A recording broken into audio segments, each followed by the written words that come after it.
आज की इस गहरी चर्चा में आपका स्वागत है। हम एक बहुत ही निजी और अक्सर दर्दनाक विषय पर बात कर रहे हैं, बेवफाई। आंकड़े देखें तो पता चलता है कि करीब हर 5 में से एक वयस्क अपने साथी को धोखा देता है और करीब आधे लोग वो मानते हैं कि हाँ, जीवन में कभी ना कभी बेवफा रहे हैं। आंकड़े तो यही कहते हैं, ये काफी आम है दुखद रूप से। हाँ, तो आज हमारे पास कुछ स्रोत हैं। एक जोड़े की कहानी है, ट्रिशिया और बॉब की। और ये कहानी बेवफाई को एक कह सकते हैं एक बहुत अलग नजरिए से देखती है। बिल्कुल, ये जन्मांतर पूर्व योजना और आत्मा के विकास जैसी अवधारणाओं से जुड़ा नजरिया है। हाँ, तो हमारा मकसद यही है कि इस कहानी को और इन विचारों को थोड़ा समझें। देखें कि कैसे इस तरह के अनुभव को आत्मा के स्तर पर समझा जा सकता है, खासकर क्षमा के संदर्भ में। सही। चलिए फिर इसे खोलते हैं, परत दर परत। तो कहानी ट्रिशा से शुरू होती है। 70 की उम्र में है वो और अपने रिश्ते को याद कर रही है बॉब के साथ। पहली डेट दोनों 30 के दशक में थे और वो डेट काफी यादगार थी। हाँ, मतलब तुरंत एक कनेक्शन महसूस हुआ उन्हें। बिल्कुल। घंटों बातें की, रेस्टोरेंट बंद हो गया तब भी बातें करते रहे। ट्रिशिया को लगा जैसे जैसे वो घर आ गई हों। और फिर 4 महीने में ही शादी हो गई। वाह, काफी तेजी से। हाँ, और उनका रिश्ता शुरू में बहुत मजबूत था। हनीमून पे पैसे चोरी हो गए तो भी वे हंस दिए। 17 साल काफी खुशी से बीते। तो सब ठीक चल रहा था। बिल्कुल। लेकिन फिर बदलाव आया। बॉब एक कॉन्फ्रेंस से लौटा और क्लेयर नाम की एक महिला के बारे में बात करने लगा। हम्म। ट्रिशिया ने उससे मिले एक नोट के बारे में पूछा तो बॉब पहली बार मतलब झल्ला गया। अच्छा, ये पहले नहीं होता था। नहीं, बिल्कुल नहीं। और भी संकेत थे पर ट्रिशिया ने शायद नजरअंदाज कर दिए। फिर उसे बुरे सपने आने लगे कि बॉब उसे क्लियर के लिए छोड़ रहा है। ओहो। बॉब ने सहानुभूति तो दिखाई पर हम्म। साफ इनकार नहीं किया। ये तो शक बढ़ाने वाली बात है। हाँ, बाद में वे ओरेगन चले गए और वहां 10 साल शांति से बीते। ऐसा लगा जैसे सब ठीक हो गया। जैसे परियों की कहानी फिर शुरू हो गई हो। हाँ, कुछ वैसा ही। लेकिन 10 साल बाद एक शाम अचानक ट्रिशिया के अंदर वो पुरानी भावनाएं उठी, बहुत तीव्र।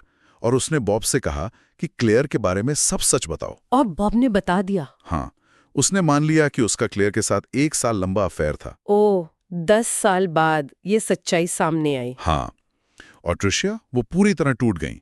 रात भर बहस चली, गुस्सा, दर्द, उल्टियां तक हुई। वो बॉब से चिल्लाकर कह रही थी, मैं चाहती हूं तुम मर जाओ। ये सुनना ही कितना मुश्किल है, वो दर्द कितना गहरा होगा। बहुत ज्यादा। और फिर कहानी में एक और मोड़ आता है। 6 महीने बाद बॉब की तबीयत बिगड़ने लगी। अफेयर पता चलने की 6 महीने बाद? हाँ, और पता चला उसे प्रोस्टेट कैंसर है, वो भी सबसे आक्रामक वाला। डॉक्टरों ने कहा सिर्फ 3 महीने हैं। हे भगवान, मतलब पहले बेवफाई का दर्द और फिर ये खबर। बिल्कुल, किसी के भी पैरों तले जमीन खिसक जाए। लेकिन ट्रिशिया ने अपना गुस्सा, अपना दर्द सब एक तरफ रखा और पूरी तरह बॉब की देखभाल में जुट गई। उसी बॉब की जिसने उसे इतना दर्द दिया। हाँ, घर पर हॉस्पिस बेड लगवाया, उसकी सेवा की। और इस दौरान उन्होंने एक एक अनोखा काम किया। क्या? वो अतीत की घटनाओं को, मतलब दर्दनाक यादों को फिर से इस तरह दोहराते थे जैसे उन्हें होना चाहिए था। एक तरह से यादों को फिर से लिखते थे। अच्छा, ताकि दर्द कम हो। हाँ, शायद। और धीरे धीरे ट्रिशिया का गुस्सा कम होता गया। बॉब के मरने से पहले ट्रिशिया ने उसे कहा कि उसने उसे पूरी तरह माफ कर दिया है और उसे बॉब के लिए सिर्फ बिना शर्त प्यार महसूस हो रहा था। कमाल है। निदान के ठीक 3 महीने बाद बॉब की मृत्यु हो गई। ये अपने आप में ही एक बहुत बहुत मार्मिक कहानी है। प्यार, दर्द, धोखा और फिर क्षमा और सेवा। हाँ, लेकिन जैसा आपने कहा, स्रोत इसे एक और परत देते हैं। ये जन्म पूर्व योजना वाली बात। हाँ, बिल्कुल। जन्म पूर्व योजना का विचार। इसका मतलब है कि कुछ आध्यात्मिक दृष्टिकोण ये मानते हैं कि हम जन्म लेने से पहले अपनी आत्मा के विकास के लिए जीवन की कुछ खास घटनाओं और रिश्तों की योजना बनाते हैं। जन्म पूर्व योजना, ये सुनने में थोड़ा मतलब अजीब लगता है। क्या हम वाकई अपने जीवन की स्क्रिप्ट लिखते हैं? और अगर हाँ, तो कोई आत्मा जानबूझकर बेवफाई जैसा दर्दनाक अनुभव क्यों चुनेगी? ये सवाल तो आता है मन में। बिल्कुल, और ये सवाल उठना बहुत स्वाभाविक है। देखिए, स्रोत बताते हैं कि ट्रिशिया का यही मानना था कि ये जो अफेयर हुआ, ये उन तीनों ने, ट्रिशिया, बॉब और क्लेयर ने आत्मा के स्तर पर मिलकर प्लान किया था। तीनों ने? क्लेयर ने भी? हाँ, तीनों ने। और वजह थी कि हर किसी के लिए सीखने को कुछ सबक थे इसमें। जैसे बॉब के लिए सबक था अपने लिए खड़ा होना सीखना, दूसरों को खुश करने की जो आदत होती है उससे ऊपर उठना। अच्छा। और ट्रिशिया के लिए था बिना शर्त प्यार सीखना और ये समझना कि उसने शायद अपने अतीत में या पिछले जन्मों में दूसरों को कैसे चोट पहुंचाई थी। और क्लेयर, उसके लिए क्या सबक था? क्लेयर के लिए सबक था वो जो पीड़ित महसूस करने की भावना होती है उससे उभरना और अपनी शक्ति को सही तरीके से पाना सीखना, ना कि दूसरों को रिझाकर। तो ये एक तरह का आत्मा का होमवर्क था तीनों के लिए। पर यह मानना फिर भी मुश्किल है कि हम खुद अपने लिए इतनी कठिन परीक्षा चुनेंगे। हाँ, मुश्किल लगता है। स्रोत इसे होमवर्क से ज्यादा एक आपसी समझौते की तरह देखते हैं। जैसे आत्माएं एक दूसरे की मदद करने के लिए सहमत होती हैं, उनके विकास के लिए, प्यार के कारण। प्यार के कारण? बेवफाई की योजना? हाँ, आत्मा के स्तर पर।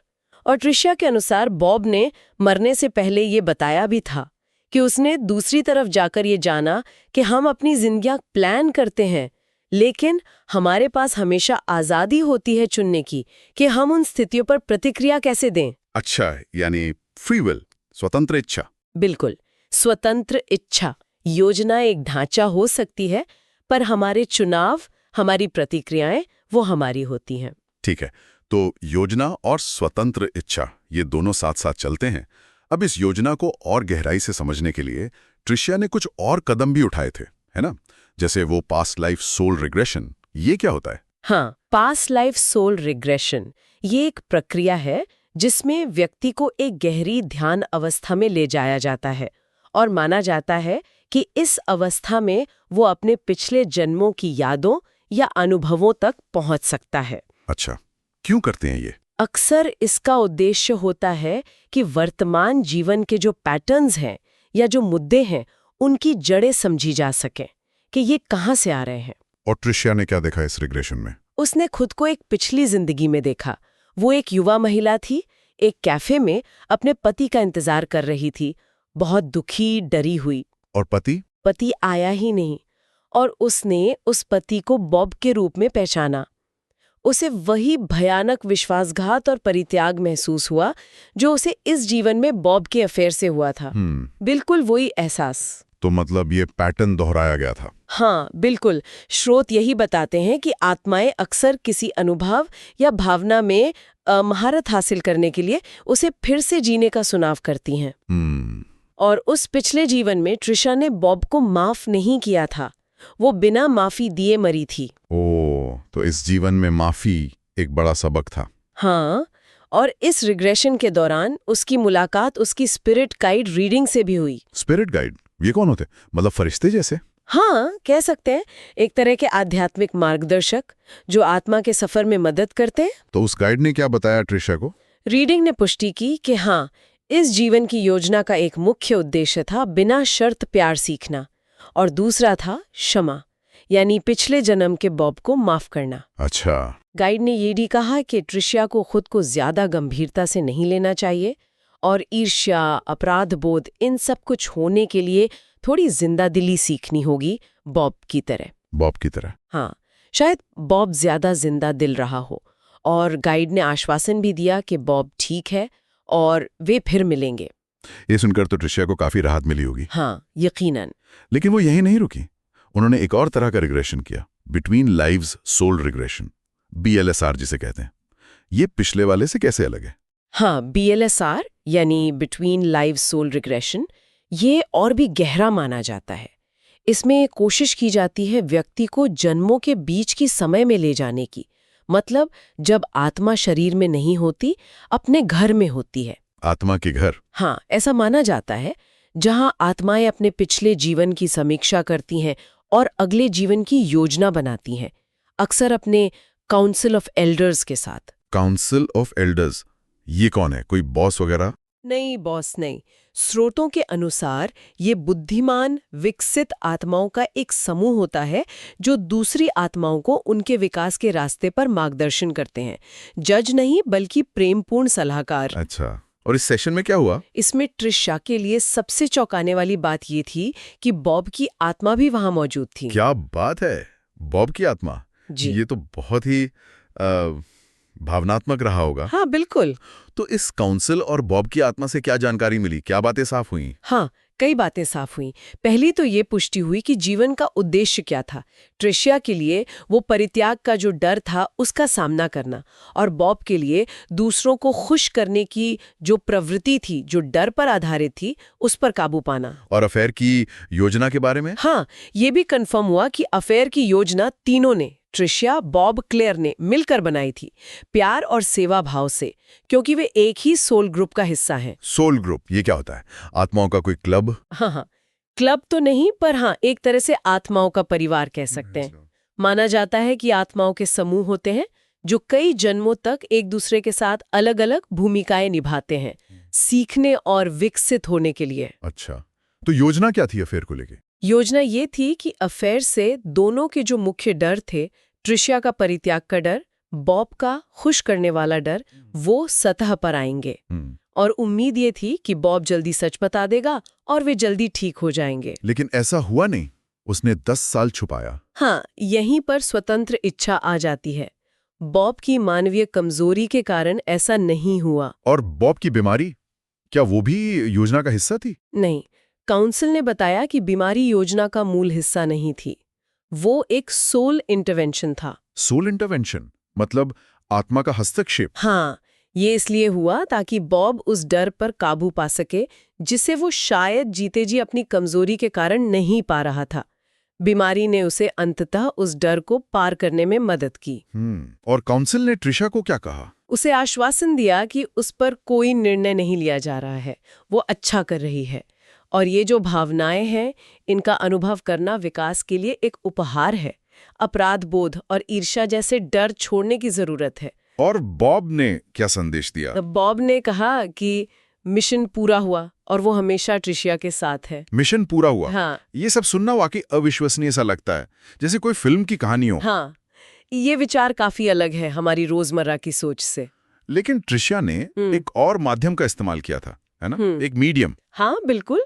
उन्होंने मीडियम कॉबी मिटलीट से संपर्क किया। मीडियम वो व्यक्ति होता है जो दावा करता है कि वो आत्माओं या दिवंगतों से संवाद कर सकता है। हाँ। तो कॉर्बी ने किससे संपर्क साधा? कॉर्बी ने ट्रिशिया, बॉग और क्लेयर तीनों की आत्माओं से संपर्क साधा, या यूं कहें कि उनके उच्चतर स्व, हायर सेल्फ से। उच्चतर स्व, ये क्या है? इसे आप आत्मा का वो हिस्सा मान सकते हैं जो भौतिक शरीर और व्यक्तित्व से परे है, जिसका दृष्टिकोण ज्यादा व्यापक होता है। अच्छा, और क्या इन आत्माओं के संदेश वो रिग्रेशन से मिली जानकारी से मेल खाते थे? हाँ, काफी हद तक। संदेशों में बहुत समानता थी। ट्रिशिया की आत्मा ने फिर से पुष्टि की कि ये योजना प्रेम और सेवा का कार्य थी। उनका बंधन इतना मजबूत था कि इसे सह सके। और सबक क्षमा था, बॉब के लिए, क्लेयर के लिए और खुद ट्रिशिया के लिए भी। खुद के लिए क्षमा, ये भी जरूरी है। बहुत जरूरी। बॉब की आत्मा ने कहा कि क्षमा एक शक्तिशाली दवा है। ये दोनों को ठीक करती है, जिसे माफ किया जा रहा है और जो माफ कर रहा है। और क्लेयर की आत्मा, उसने क्या कहा? क्लेयर की आत्मा ने बताया कि ट्रिशिया की क्षमा उस तक पहुंच रही है और उसे भी ठीक होने में, अपना जीवन बनाने में मदद कर रही है। ये तो काफी गहरा जुड़ाव है तीनों के बीच। हाँ, और श्रोताओं के लिए भी एक संदेश था ट्रिशिया की आत्मा की तरफ से। क्या संदेश? कि अगर किसी का साथी बेवफाई करे तो उसे अपनी व्यक्तिगत विफलता न समझें। हो सकता है ये साथी का अपना सबक हो, और धोखा खाने वाला पक्ष आत्मा स्तर पर उसके लिए एक आईना बनने को सहमत हुआ हो। दोष देने के बजाय बिना शर्त प्यार पर ध्यान दें। आईना बनना, ये एक अलग ही दृष्टिकोण है। बिल्कुल। और सभी आत्माओं ने मिलकर कहा कि प्यार किसी रूप या संरचना तक सीमित नहीं है। हम सब एक ही मिट्टी से उगे अलग अलग फूल हैं, जिन्हें प्यार और क्षमा दोनों की जरूरत है। तो अगर हम इन सभी स्रोतों को एक साथ देखें, कहानी, रिग्रेशन, मीडियम सेशन, तो मुख्य बात क्या निकल कर आती है? मतलब सार क्या है? देखिए, मुख्य विचार यही उभरता है कि बेवफाई जैसा बेहद दर्दनाक अनुभव, उसे भी आत्मा के विकास के एक संभावित अवसर के रूप में देखा जा सकता है। एक ऐसा अवसर जिसे शायद आत्मा स्तर पर चुना गया हो, भले ही हमें मानवीय स्तर पर यह समझ ना आए। और इसमें सबक जुड़े होते हैं। हाँ, जैसे बिना शर्त प्यार सीखना, क्षमा करना और अपने गहरे डरों का सामना करना, जैसे परित्याग का डर या दूसरों को खुश करने का डर।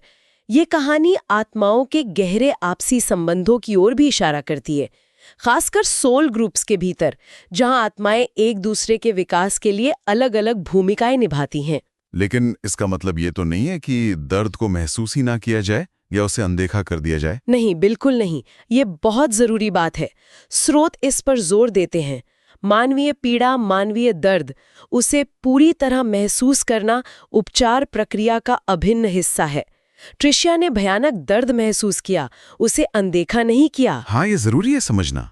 लेकिन एक बड़े आध्यात्मिक दृष्टिकोण को समझने से कि शायद इसके पीछे कोई बड़ा उद्देश्य हो, इससे अंततः क्षमा और शांति मिल सकती है, जैसा ट्रिशिया के साथ हुआ। और स्वतंत्र इच्छा की भूमिका भी अहम है। बिल्कुल। योजना के बावजूद हमारे चुनाव, हमारी प्रतिक्रियाएं मायने रखती हैं। बॉब पहले सच बता सकता था और अंत में आत्म क्षमा, खुद को माफ करना और जीवन में खुशी और जिंदा दिली को वापस लाना, ये भी उपचार के लिए बहुत महत्वपूर्ण है।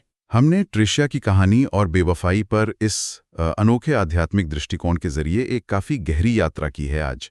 ये विषय बहुत संवेदनशील है और हम समझते हैं कि कई श्रोताओं के अपने अनुभव और भावनाएं इससे जुड़ी हो सकती हैं। हाँ बिल्कुल, सबके अपने अनुभव होते हैं। तो इन दृष्टिकोणों को किसी अंतिम सत्य की तरह नहीं लेना है, बल्कि जीवन के मुश्किल अनुभवों को समझने के लिए एक अलग नजरिया, एक और दृष्टिकोण, उसके तौर पे इसे प्रस्तुत किया गया है, जैसा कि हमारे स्रोतों में बताया गया है। सही कहा, ये सिर्फ एक वास्तविक नजरिया है। तो अंत में एक विचार श्रोताओं के साथ छोड़ते हैं। इस कहानी और आत्मा के इस दृष्टिकोण को ध्यान में रखते हुए, क्या ऐसा हो सकता है कि क्षमा वो वास्तव में दूसरे व्यक्ति के लिए कम हो और खुद को अतीत के बोझ से, चाहे वो इस जीवन का हो या पिछले जन्मों का, मुक्त करने के बारे में ज्यादा हो? सोचने वाली बात है। क्षमा किसके लिए है असल में? हाँ, सोचने वाली बात है।